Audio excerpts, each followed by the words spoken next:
Bueno, en este programa del más alto nivel vamos a hablar de lo que es la perspectiva 2022, el tema de azúcar y la producción de alcohol, y para eso tenemos la visita de la presidenta de Bioenergética de la Florida, justamente con nosotros una vez más, como nos acompañó el año pasado, porque cuando ahora ya se sabe del acuerdo con el fondo, el azúcar es como que siempre está en Tucumán sobre el tapete de las conversaciones, de las críticas, de las discusiones, pero tal vez le marca una previsibilidad, lo que tendrá que pasar por el Congreso, aparte de la incertidumbre que había, sobre todo en la parte económica, cuando un empresario o una empresaria debe planificar lo que viene. Bienvenida, muchas gracias. Muchísimas gracias por la invitación, feliz de estar acá, muy contenta. Bueno, otro año más. Otro año más y bueno, para nosotros es importante que siempre nos acompañes. Gracias, me encanta estar. Bueno, ¿cómo ven el tema del año, el tema del cupo, si hay un tema con los combustibles líquidos? A ver, el tema del cupo de biocombustible en realidad planteada como una energía verde ha llegado para quedarse. Puede hacer unos pasos para atrás, otros pasos para adelante, pero yo creo que en el mundo entero ha llegado para quedarse todo aquello que vaya a sustituir el petróleo y a ser más amigable con el medio ambiente. No tan solo eso, sino también a responder de forma responsable a las necesidades de los consumidores, que la verdad que ha ido cambiando todo el tema del consumo de la gente con respecto al momento de elegir qué tipo de energía utilizar. En virtud de eso, la caña de azúcar, que digamos la caña en sí misma no es más que una gramínea, que un pasto, por eso es digamos tan noble. En virtud de eso, la caña de azúcar es uno de los cultivos que más biomasa genera. Entonces, no tan solo puede generar todo lo que nosotros entendemos que es el bioetanol, que hoy las naftas se cortan a un 12%, 6% de maíz, de alcohol de maíz, exacto, 6% con alcohol de caña de azúcar, sino también puede producir energía eléctrica, puede producir papel, que eso ya se viene produciendo hace mucho. Ya en Tucumán algunos ingenios azucareros cogeneran energía eléctrica a partir de bagazo es lo que queda a partir de la producción del azúcar en sí misma, y toda esa biomasa hace que nuestro crisol de energías renovables sea mucho más grande.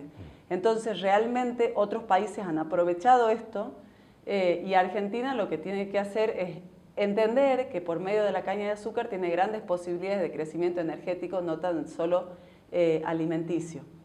Y también entender que el azúcar ha sido como en algún punto sacada de la dieta, de estas dietas nuevas, pero también hay un cierto retroceso con respecto al tema de los consumos de edulcorantes sintéticos. Exacto. Son muy peligrosos, no lo digo yo, lo dicen los papers científicos, digamos, de modo tal que tiene que haber una vuelta hacia lo natural, que es el azúcar común tipo A, que es la que consumimos todos del supermercado. Pero en realidad hay una cuestión también de cantidad, digamos. Por todo supuesto, en exceso hace mal, pero escuchaba una discusión donde además había periodistas de Buenos Aires y yo a mi hijo no le puedo dar con 3 años una gaseosa dietética, tengo que darle, que consuma energía, tengo que darle azúcar, y es como que se ha demonizado en algún momento esto también. Se ha demonizado bastante porque se ha culpado, se ha culpado el azúcar de enfermedades como la diabetes, como la obesidad y demás. Todo en exceso en la vida es malo, desde el azúcar hasta el vino, hasta lo que sea, es malo. El punto es que, para hacerlo sencillo, no porque yo entienda que la audiencia no lo conoce, sino yo no soy ingeniera ni técnica en el tema, pero para hacerlo sencillo, básicamente, el azúcar es el motor que hace o el que le da el impulso a los motores del cerebro para que funcionen. Entonces es fundamental en la dieta de todo el mundo. Ahora bien, por supuesto que uno de los grandes inconvenientes es cuando comemos una torta entera, suele ser mi caso, cuando consumimos muchas bebidas cola, cuando no tenemos una dieta equilibrada. Entonces eso es donde empieza el tema del azúcar a perjudicarnos. Pero en líneas generales es un alimento que no debe ser sacado de las dietas de todos, ¿no? En cuanto a lo que ya específicamente la producción, ¿cómo cerraron el 2021 teniendo en cuenta que en algún momento también el tema del alcohol pasó a ser de los principales temas de conversación por la necesidad en el marco de la pandemia? Mira, la realidad es que el tema del alcohol, a partir de la caña se hace el alcohol hidratado, que luego se lo deshidrata, a posteriori se lo deshidrata y se vende a las petroleras. El alcohol hidratado ha pasado de ser, te digo francamente, un producto de primera necesidad. Eso se ha visto como una ola en la primera fase de la pandemia. La verdad es que después es como que todos nos hemos ido acostumbrando a todo esto que ha ido pasando nos hemos ido acostumbrando a la pandemia y demás, y el consumo de alcohol hidratado para consumo doméstico sanitizante ha ido bajando cada vez más. De modo tal que nuestro fuerte como actividad azucarera, no solamente nosotros como grupo, sigue siendo el alcohol anhidro para las petroleras. Eso ha hecho que nosotros el año pasado podamos abastecer de un combustible, porque en definitiva es un combustible, a las distintas petroleras, le abastecemos a todas como actividad. Al mismo tiempo ha sido un buen año porque se avisoraba que iba a haber menos caña de azúcar, no ha sido el caso, menos caña de azúcar en sí misma de las 16 millones de toneladas de caña que tiene la provincia, ha sido exactamente el mismo número, con lo cual, mirá vos qué extraño que más allá de que la falta de lluvias del año pasado, para la zafra pasada, ¿verdad?, supuestamente iba a marcar un descenso de la producción agrícola en sí misma, no ha pasado. Entonces no sabemos bien cómo se explica ese fenómeno, pero sí hemos aprendido la lección de que tenemos que ser un poco más cautos al momento de hacer ciertas proyecciones.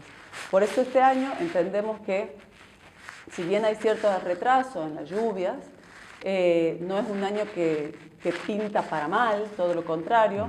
Entiendo que la bolsa de azúcar está en 3.200, 3.300 pesos. Hay que defender eso. El problema de la actividad azucarera, cambiándote un poco de perspectiva del tema, si me permitís. Sí, sí, por supuesto. Es la mala prensa que tiene. Por distintos motivos históricos, la actividad azucarera siempre ha sufrido una mala prensa y nosotros los tucumanos tenemos que estar orgullosos de lo que tenemos. Nos han enseñado en realidad esto viene de los gobiernos militares, sobre todo con Onganía, nos han enseñado que la industria azucarera era el caldo de cultivo de un montón de males, que la actividad azucarera recibe subsidios, que la actividad azucarera no toma la cantidad de gente que... Nada de eso es cierto. La actividad azucarera no recibe un subsidio hace 50 años, o más. La actividad azucarera se planta sobre sus propios pilares, genera el mayor PBI junto con la actividad limonera, digamos, nacional, que incide en lo provincial. Realmente es una de las grandes actividades recaudadoras y gran tomadora de mano de obra, y tenemos que empezar a defenderla, porque no es tan solo el trabajador del surco o el que va al ingenio a trabajar, es el proveedor, es el que vende combustible, es la metalmecánica, entonces... El transporte, todo lo que está vinculado, exactamente. Ni hablar. Entonces, creo que hay que empezar a defender un poco más la actividad azucarera y no tenerle tanto miedo a la gente, a los directivos de ingenio, a los dueños de ingenio y demás, porque es realmente muy complicado empezar una zafra, se pasa por muchos vaivenes, se trata de hacer lo mejor que se puede y se logra, entonces hay que empezar a estar un poco más orgulloso de la industria provincial y de la industria nacional, que ha sido la primera industria pesada de Sudamérica. En Argentina, no en Brasil, pues Brasil puede hablar hace 60 años de actividad azucarera. Nosotros hace 250, antes de la creación de la Argentina en sí. Claro. Entonces hay que empezar a defenderlo un poquitito más. Y hablando de Brasil, me quedo con esto porque Brasil avanzó y mucho. Cuando decías de la posibilidad o de la potencialidad del azúcar, ellos sí han desarrollado, porque hasta creo que hay artículos o productos de belleza que tienen que ver con lo que además Argentina puede hacer, está por delante todavía. Por supuesto, tienen productos farmacológicos, tienen CO2, tienen papel, tienen alcohol, alcohol hidratado, alcohol anhidro, alcohol buen gusto, del verdadero buen gusto, porque tiene alcohol bebible también, que es espectacular. Tiene azúcar de todo tipo, tiene azúcar orgánica como un tipo A con hierro. Digamos, ellos han podido desarrollar su actividad de otra manera diferente porque ha habido una política de Estado que ha apoyado eso, pero también una sociedad que ha consumido eso y lo ha apoyado porque ha entendido que por ahí estaba el nuevo comienzo de nuevas tecnologías. Entonces, uno no tan solo necesita la pata estatal, porque lo más fácil siempre, Marcelo, es echarle la culpa al Estado. Y no va por ahí. Nosotros tenemos que trabajar todos juntos con una sociedad que también apoye la actividad azucarera. Cuando te escuchaba sobre ese tema, sabemos que en el ingenio habían traído una camioneta, un vehículo que funciona totalmente con alcohol directamente. Sí.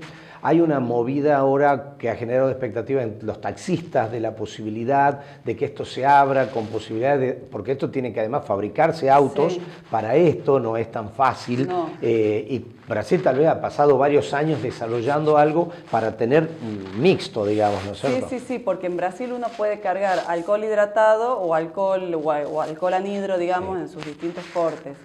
Yo creo que en Tucumán, en la década del 80, si no me equivoco, con el tema del plan Alconafta y todo, pero no fue dentro del plan Alconafta, sino tuvo un decreto durante un tiempo para el tema del alcohol hidratado. Sí. La verdad es que sería buenísimo llegar a eso.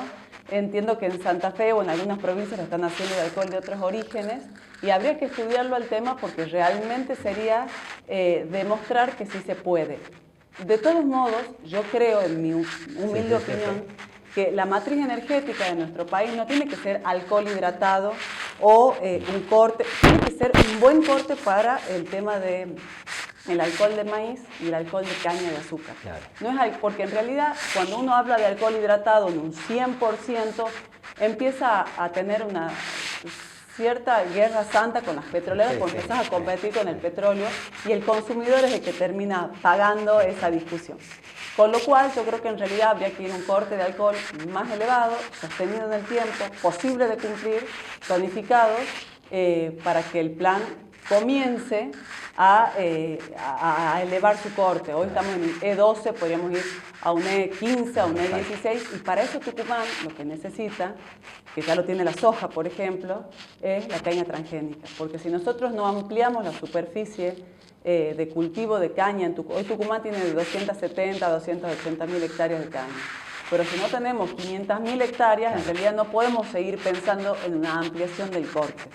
Por eso es importante plantar caña de azúcar y entender que los beneficios que tiene la caña son mucho mayores a cualquier otro cultivo, es real.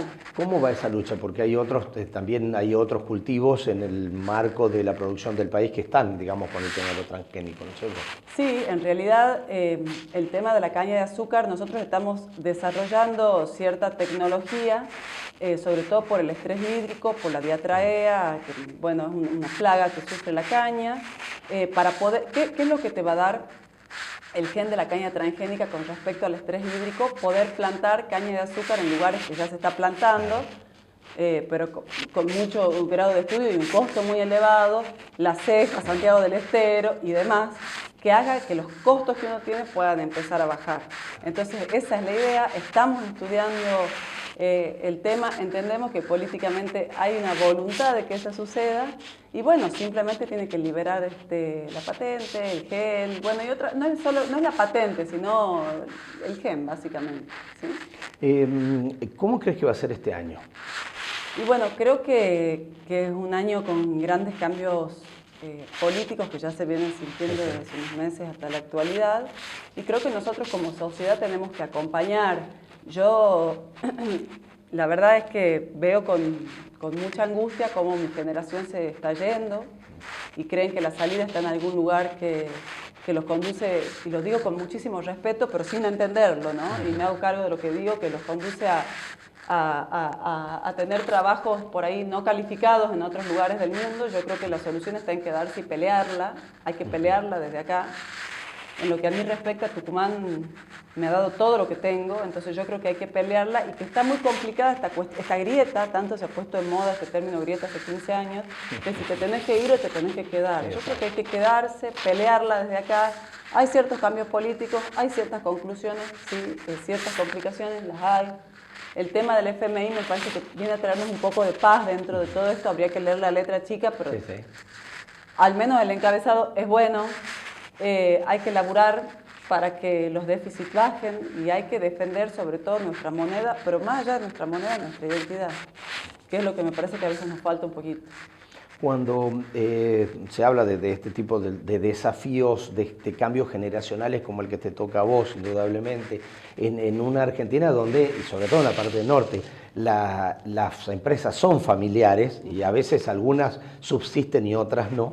Leí un artículo muy interesante donde estabas con Jorge. Ajá, sí. A partir de ahí, ¿cómo fue la repercusión? Y fundamentalmente porque en el bloque que viene vamos a tener una charla con César Agüero, que es especialista en temas que tienen que ver con ciberdelitos, pero las redes forman parte de nuestras vidas. ¿Cuál fue la experiencia, digamos? Bueno, muchas gracias por preguntármelo. La verdad es que cualquier persona quizás en mi lugar te diría que no tiene ningún problema en las redes sociales y que se lleva fantástico con todo el ciberespacio.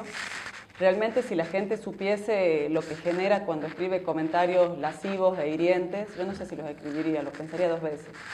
La verdad es que no se toman ni el tiempo por ahí de leer la nota y ponen cosas que no corresponden, y creo que no construimos desde ese espacio. Creo que todos somos seres humanos, a donde todos nos duelen las cosas. Yo he aprendido de 2 grandes maestros, probablemente nunca llenes sus zapatos, y te lo digo, no tengo por qué, como decimos los jóvenes, careteártela, pero probablemente nunca llene sus zapatos, y estoy orgullosísima de ser hija de quien soy. Y laburo muchísimo todos los días, y lo voy a seguir haciendo toda mi vida. Entonces, de repente, el que habla desde la sombra con un nombre, o el que amenaza desde la sombra con un nombre inventado, también digo, hay una cierta responsabilidad por parte de los medios que hay que empezar a cubrir. Yo creo que sí. Y que no está legislado, Marcelo. Sí, sí, entonces sí, el portal sí, también tiene que empezar, o sea, tenemos que empezar a pensar qué hacemos con estas cosas. O a dar la cara, decir, si yo digo algo, soy yo el que lo dice y quiero firmarlo para que la gente sepa, porque si no, hay mucha cobardía detrás de todo esto y mucha maldad. Indudablemente uno que está en los medios conoce, sabe, y creo que tenemos un alto grado de violencia detrás de las redes. Las redes. Así que bueno, preguntaba porque indudablemente ustedes también son figuras públicas dentro del empresariado de la provincia, con perspectivas regionales y nacionales, y también quería saber esto que nos toca a todos, ¿no es cierto? Nos toca a todos, y realmente yo la paso muy mal, y no te quiero mentir, la paso muy mal, y me parecen críticas absolutamente injustas, difamatorias, espantosas, que realmente no son necesarias. Entonces me parece que está bueno invitar a construir desde otro lado, de leerlas las notas, pues por ahí ni las leen a las notas.